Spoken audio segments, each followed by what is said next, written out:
Well, I was talking about the class width. The formula for class width is range upon the number of classes. You have found range in the step number 1, that is 45, and number of classes have been given to you in the problem, and once you divide 45 by 6, you are getting 7.5, and you round it up. Even if you are getting 7.1, you will be rounding it up to 8, the next higher digit. Okay, rounding off and rounding up has different ideas. Now coming to the next step, that is tally the data.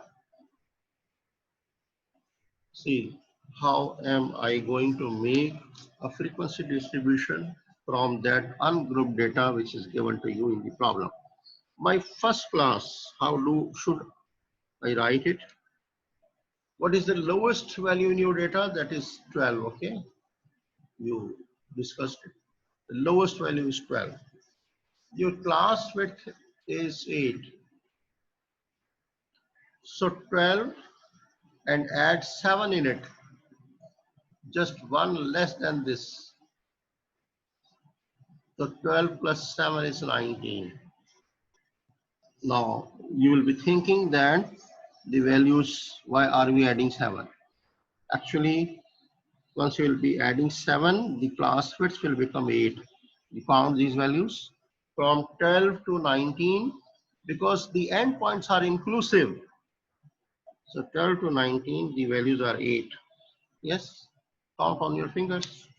From 12 to 19, the values are 8. So that's why we are adding 7 in that.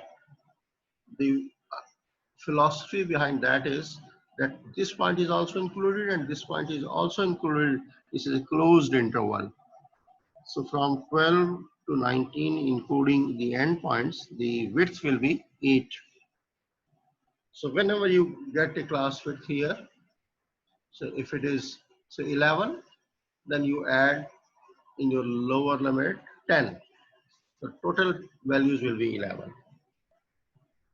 So once you will be doing a good practice, then you'll come to know the class width remains the same, but nevertheless we add one less in that because the endpoints are included, so length becomes the same. The class width becomes the same. Okay, after 19, it is in the first class. I switch over to the next class, that is starting from 20, and again add 7 in that, 27. Start from the next class is 28, add 7, 35. Next value will be 36, add 7 in it, that will be 43. Then next value for after 43 will be 44, add 7, this is 51. And then after 51, the next class will start from 52, add 7 in that, 59. My highest value was 57, if you remember. Uh, See here, this was the highest value in the data, 57. But nevertheless, if my last limit is going beyond that, no problem. May it be 60, 61, but nevertheless in this interval, 57 is lying.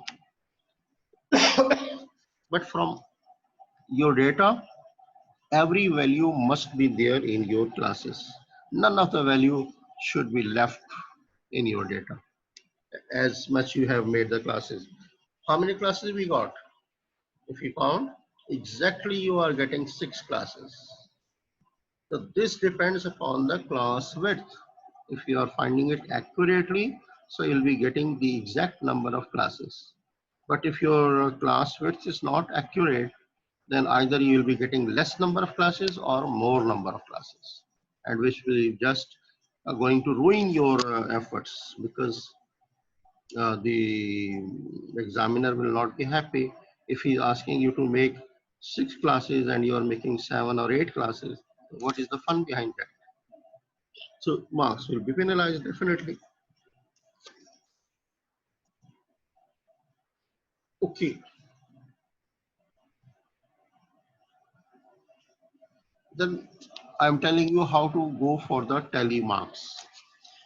For the first class, I have shown all the tally marks, taking it from the given data. So you have to rewrite your given data. And well, now keep in mind the class limit. First class limit is starting from 12 and finishing at 19. And you go to your given data. Keep in mind these figures. 12 to 19, every values we are going to uh, draw as a tally marks. These are the tally marks. You see, ये आपको नजर आ रहा है, the third column. अच्छा, before the third column, let me explain the class boundaries. I told you that from the lower limit you will subtract 0.5. So 12 will become 11.5. And in the upper limit you will add 0.5. And so upper limit will become 19.5 as far as class boundaries are concerned. Similarly here, 20 subtract 0.5, so it will be 19.5, and this will be 27.5. I hope this step is clear. So all uh, in this way you'll be writing all the class boundaries. Now see, how do we go for the tally marks? I'm taking the first class, just the first class. Yes, this one. 12 to 19. Go back to your data. This is given data. In column Y, you see any value which is 12 or 12 up to 19, any value. This first value, I drew it. And this is coming in this interval, 12 to 19. One line, you draw this slash and then draw a italic line here. ये एक line मैंने लगा दी 15 के लिए. फिर next कोई value आएगी, ये next value. 4 values you will draw per parallel, and for the fifth value just the horizontal line to join all these 4 and make a bundle of 5 values. So we will not go to make bundles for more than 5 values. 4 parallel lines and the fifth joining them. Well, first value was 15. Then go and look, search out all the columns. Keep in mind the interval of your first class, that is from 19 to, so 12 to 19. This one. Keep in mind this figure, 12 to 19. What value I got in the second column, another is in the third column, 18, then no value here, then 19 in the next column, 14 in the next column, 12 in the next column, again 12 in the next column, and 15 in the last column. So how many values we got? 1, 2, 3, 4, 5, 6, 7. You see, these are the 7 values. 5 I drew here, making a bundle, and 2 more lines. So as many lines you are getting here, that number you will write here. That is the frequency. I'll explain you the last column last time, but just concentrate here for tally and the frequency columns. Okay, so these 4 columns you have completed. Fifth I'll let you know in the end. Now come to the next class. It is starting from 20 to 27. Now locate all such values in the data from 20 to 27, and then you will see and count how many are those. 20 to 27. Look here. One value is coming in that interval. Second, third, then fourth, fifth, sixth, seventh, 8, 20 to 27, 9, 10, 11, 12, 13, 14, 15, 16, 17, and that's it. These are 17 values. Look here. And you'll be making bundle of 5 lines, yani 4 parallel, and fifth will be joining again 4 parallel, fifth will be 4 parallel, and fifth. So 5, 5, 5, 5, 3 the 15, and 2 more parallel lines you have to draw. These are called the tally marks. And as many lines you have drawn here, you write the frequency as 17. My next slot is 28 to 35. Look again in the data, but keep in mind this figure. This must be kept in your mind always. Okay, not before this and not after this. You will be taking a value. So you'll be taking values exactly between 28 to 35.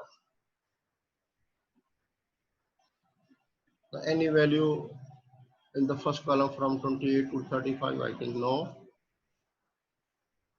28 to 35, yes. 1, 2, 3,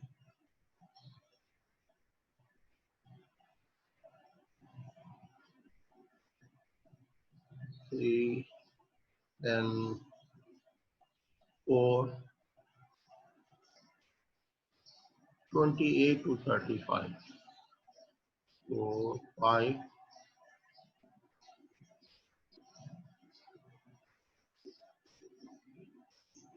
6, 7, 8, 9, and 10. Okay, these are 10 values. So 2 bundles you'll be making. Yes, 2 bundles of 5 each. So 10 is the frequency of this class, 28 to 35. Now keep in mind the next class. This is 36 to 43. Again, you have to go back to your data. 36 to 43. Look here, 36 to 43. Any value here? 36, yes. 36 to 43, this value will come. 36 to 43, this value also come. 2. This is the third value. 36 to 43.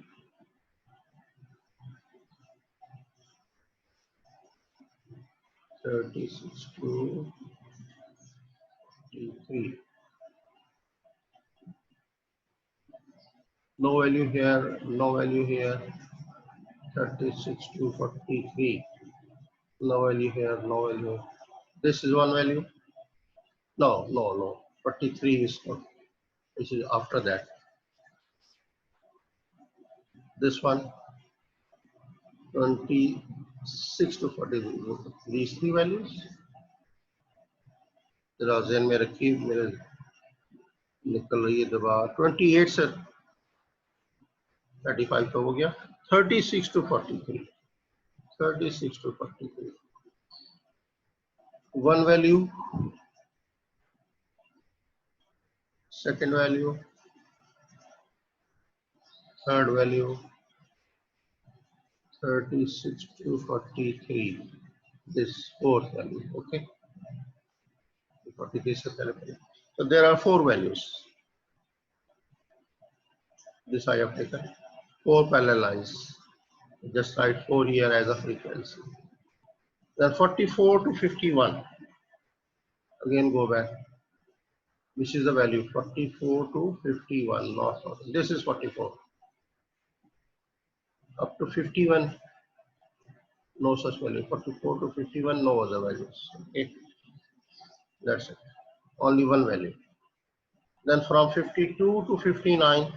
This is what 52 to 59. In 50 is only this one value. 52 to 59 is only this value. So only one value. In that way, we will complete this table. My frequency distribution table is complete, but in order to draw the ogive, we need the last column also. How do we write the cumulative frequency column? Look here, it's very important. In most of the graphs, you will be needing it. So look carefully. How do we write the cumulative frequency column? the you will be writing it from with this frequency column. The first frequency you write as it is.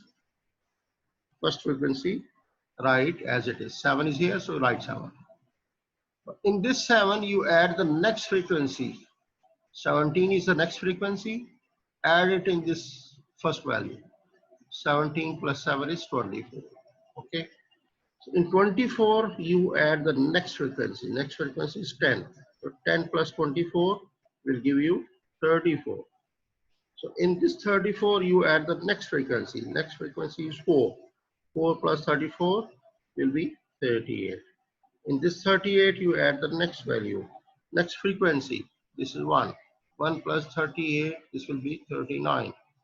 In this 39, add the next frequency. Again, it is 1.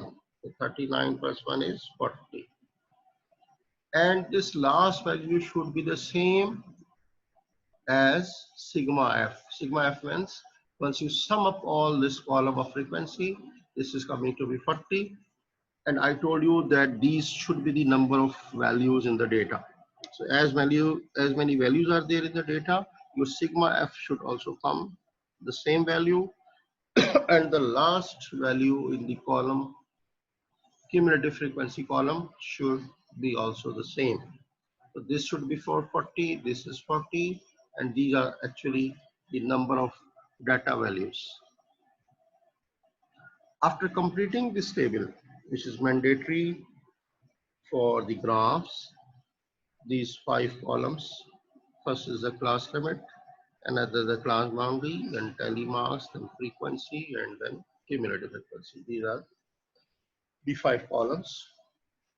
Keep in mind, whenever you are asked to draw any of the graphs which we have discussed earlier, I mean histogram, frequency polygon, and the giant, you need to draw this table. This is called the frequency distribution table. If you go back to your question, you see my first part was the construct a frequency distribution using 6 classes. This part is complete right now. Now next part is also draw the histogram, then frequency polygon, and then Ozai. Now histogram. I told you that you must give the title of every question. Histogram for protein in fast food. Just make a title from your own, but looking from the question. Histogram for protein level in the fast food sandwiches. Okay, you may write like that. On the horizontal axis, you will take the glass boundaries. Whenever you are going to draw the histogram, class boundaries are taken along the horizontal axis and the frequencies are taken along the vertical axis. And mention what is your x-axis, horizontal axis is x-axis, what is your vertical axis, joining at the origin. And I have written just a zigzag line over here, means all values before 11.5, they have been consumed over here. Say my value is starting from 60, I can't mention the 60 points over here. Okay, can't mention. So just putting a zigzag line means all the previous values have been taken understood. Our graph is starting from the lower class boundary is 11.5, next is 19.5, next is 27.5. मैं आपको दिखा देता हूँ. See again the table. Yeah. The first value is 11.5. Next is 19.5. ये तो common हो गया 19.5. Then 27.5. Common हो गया 35.5. Then mark all these values along the horizontal axis with equal intervals, because for each is the class width same, that is 8.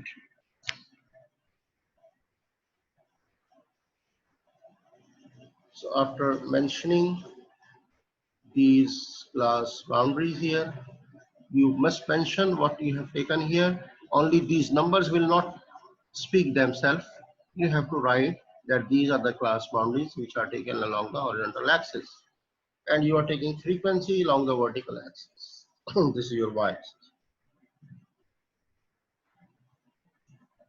What should be the height of the first vertical bar? It will be the frequency of this class. The first class की frequency, you know, you got 7. तो यहाँ पे 7 तक mark कीजिए. अब तमाम values, all the frequencies must be mentioned. Again 7, you draw a line and bring it up to the next. My next class is starting from 19.7 to 27. That's why they are adjacent. The 0.5 हमने just subtract किया था और add किया था, so that these lines should join. There should be no gap between the bars. Now, what will be the height of this next bar? Up to 17. This is the highest bar. The maximum frequency you got in the second class limit. This is 17. For the next, the height was 10. Up to 10, you draw the next bar. Next was of the height of 4. The 4 पे आपने आए. And the last two were just of height of 1. Frequency दोनों की 1 1 थी. 1 1 पे दोनों को लगाया आपने और इसको इसके साथ vertically join किया. So there were 6 classes, so you have to get 6 vertical bars. 1 2 3 4 5 6.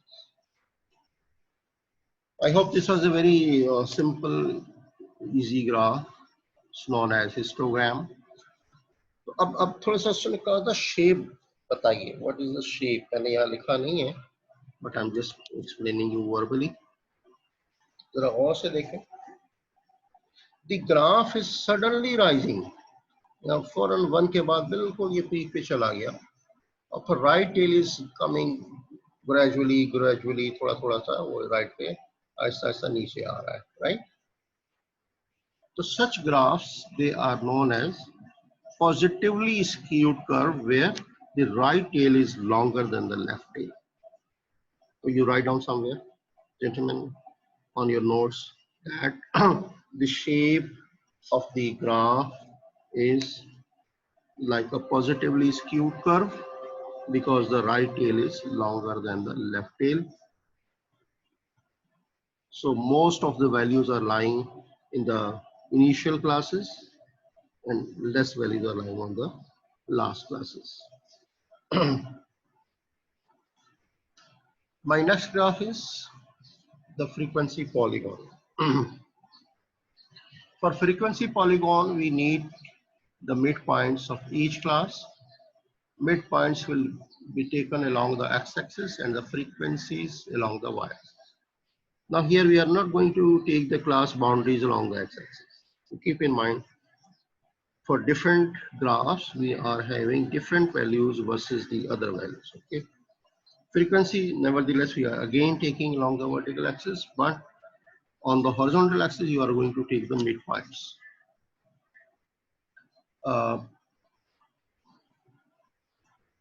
I'm rewriting the data again. My class limits were 19 to 12, 20 to 7, and the last was 52 to 59. This is the first column which we made in the table, in the frequency distribution table. How do we get the midpoints? I told you just sum up the lower limit 12 in the upper limit 19.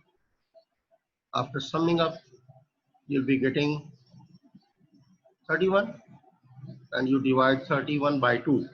Take its average. I mean, take the average of 12 and 19.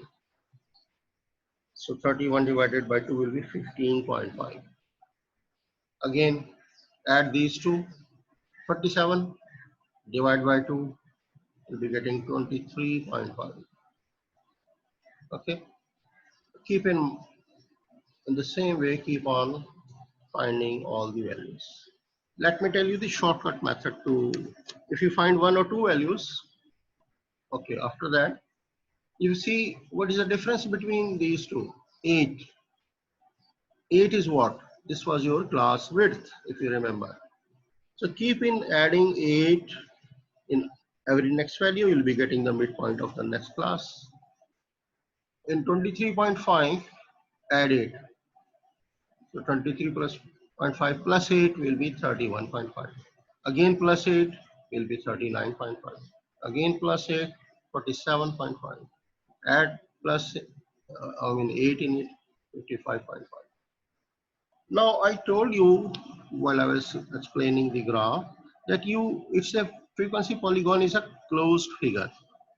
So in order to make it closed, you need one midpoint before the data and one midpoint after the data. And that's why I have just written, there is no class for this value. So subtract 8 from here because the difference is 8. So subtract 8 from here. 7.5 is my first value which is before the data, and its frequency is of course 0. And you take the next midpoint. So after the last value, add 8 in it. So you'll be getting 63.5. Again, its frequency is 0 and there is no class for that. Why we are needing these 2 points? Just to make our graph a closed figure. So this is mandatory. This you have to do in every question without finding these 2 values as far as your frequency polygon curve is concerned. In every frequency polygon graph, these 2 extra midpoints you will be needing in each case. So don't forget finding these 2 values. Now we'll draw it on the graph paper. Give the title frequency polygon for protein in fast food. I told you will take frequency on the vertical axis, and on the horizontal axis you'll be taking the midpoints. So along the x-axis the midpoints, and along the vertical axis this is the frequency. The first midpoint which was before the data, and this is the last midpoint which is after the data.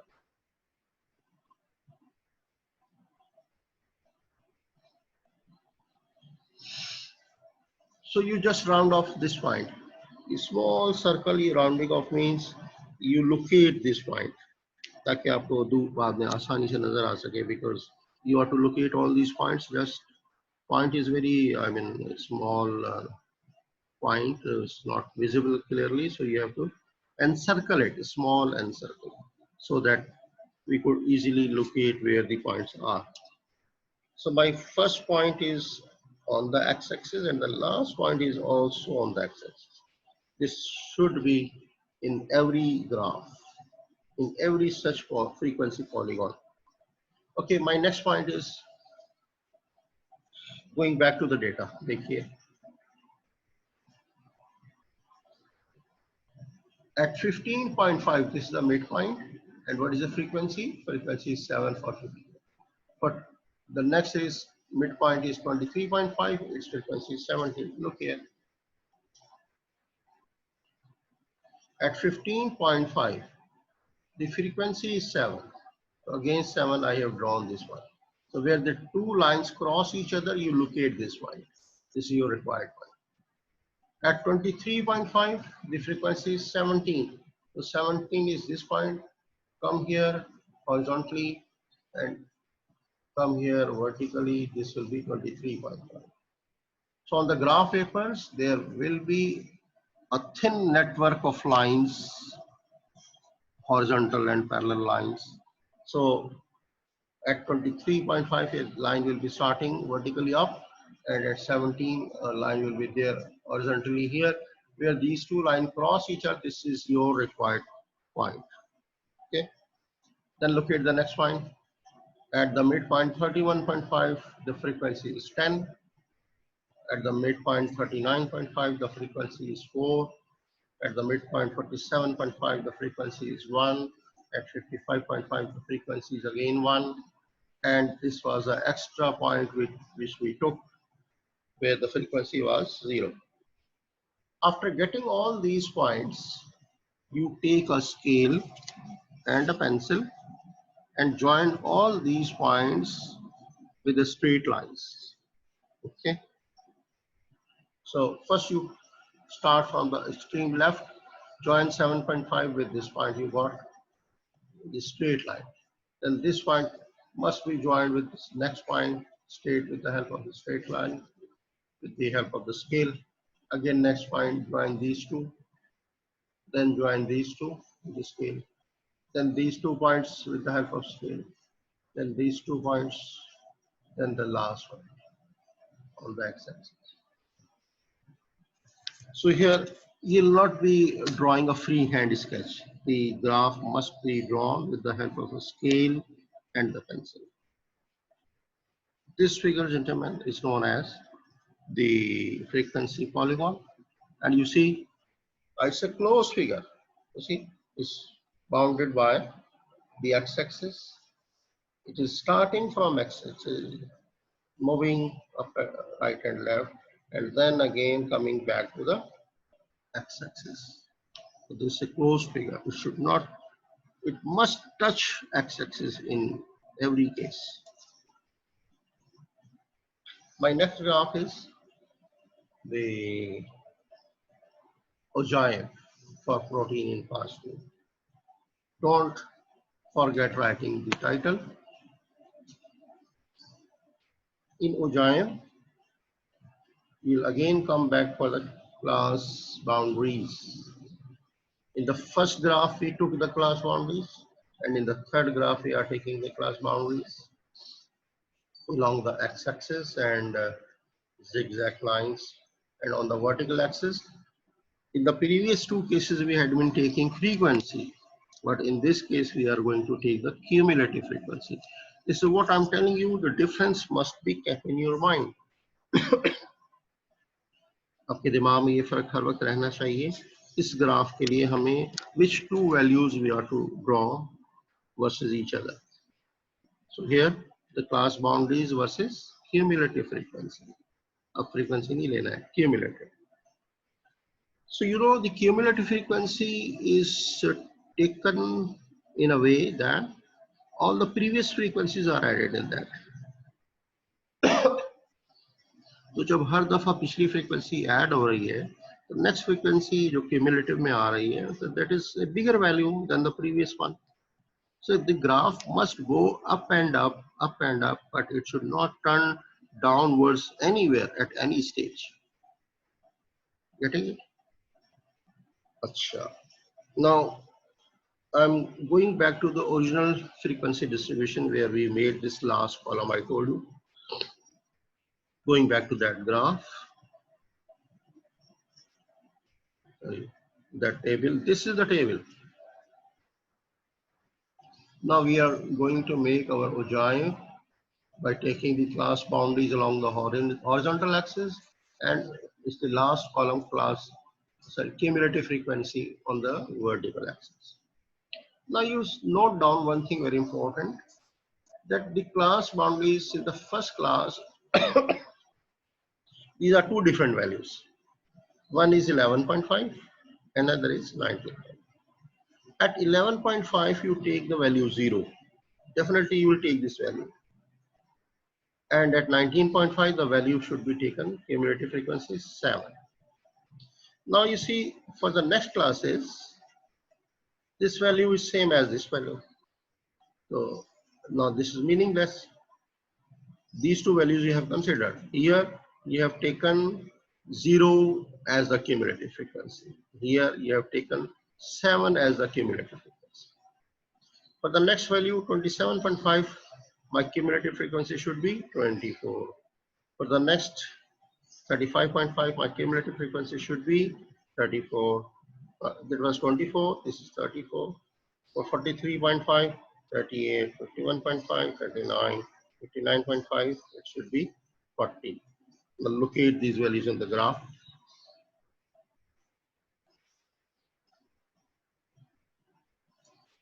First you point out the points. This is the horizontal axis. I told you at the lowest class boundary, the first class boundary is 11.5, it is 0. And then next value is 19. This is the first class boundary. Here the value was 7. So 7 you will go.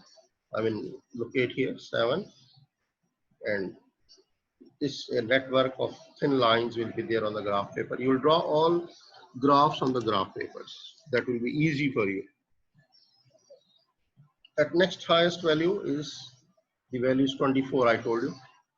Is 24, and this at 35 the value is how much? 34. Yes. So 35.5. Keep going up and against 34. Okay. Maybe 34. For the next values, and keep in plotting these cumulative frequency versus the class boundaries.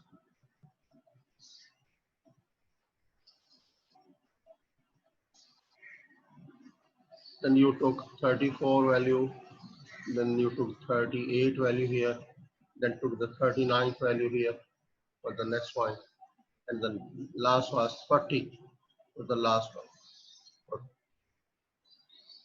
And after that, after locating all these points, we'll join them with a freehand sketch. This shape will be taking a shape of a curve, not a straight line. You will not be joining them with the help of a scale. Here you need to join the first point from the x-axis and keep on joining them, and it will take the shape of a smooth curve. It should be smooth, not a drastic change in the shape. There will be a smooth turning, and you see the curve is not coming downwards anywhere. It is keeping going up and up and up. The last point will be at the highest level.